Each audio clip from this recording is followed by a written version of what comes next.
It's just 4 no trump. How many aces do you have? 5 clubs is 0, 5 diamonds is 1, 5 hearts is 2, 5 spades is 3. And you're pretty comfortable with that. If key card is too much for you to handle, fine, then don't do it. Okay, life can go on without it. And when you do learn key card, it gives you a headache for a few weeks. And you have an accident or two. And if you're not willing to study it and practice it, it's going to be difficult. Okay? So if after these next 15 minutes you say forget it, then after this morning you'll never have to use it again. But we will use it when we play these deals. You'll get a chance to practice it. How many of you in here already have used it? Can I see by show of hands? Wow, most of you. Okay, most of you have used it. All right, so for most of you this will be a reinforcement. For those of you who didn't put up your hand, you will decide after this morning, okay, I'm on the bandwagon or I'm not. Now, key card, all those hands went up because it's good, it's very good. But you have to work at it a little bit. And once you've put in the work, it's like Stayman. If I said how many play Stayman, you'd all put up your hand because you need it. But when you first learn Stayman, it takes a little work. Oh, 2 clubs, that doesn't show clubs. You had to learn it.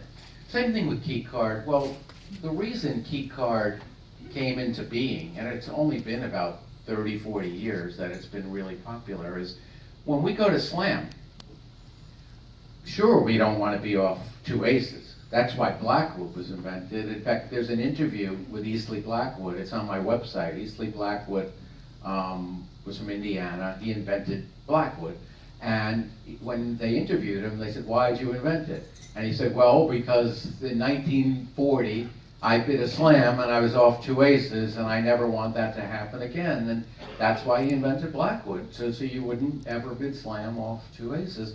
Well, just like you don't want to be in a slam off missing 2 aces, neither do you want to be in a slam if you're missing 1 ace and the king of the trump suit.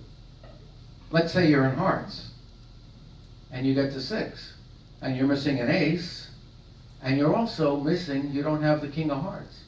Well, who needs that? Yes, you might win a finesse, but that's at best 50-50, at best. But you could be missing others. Why do we need to be there if it's 50-50? We don't want to be in 6, and we could be missing the jack of hearts too, or some other card. So we don't want to be in a slam missing 2 aces, and we don't want to be in a slam missing 1 ace and the king of trump, especially if the ace is also trump, because then you're missing the ace and king of trump, and that's no finessing, that's really bad, okay? So that's why we use key card. So in most slam auctions, we've agreed on hearts, say, and I say, wow, I've got a lot of good cards here, I think we belong in 6. But first thing I'm gonna do before I bid 6 is make sure that we're not missing 2 of those key cards. So I'll say 4 no trump. I'll hear the answer. And if we're missing 2 of them, I'm going to put on the brakes and stop in 5.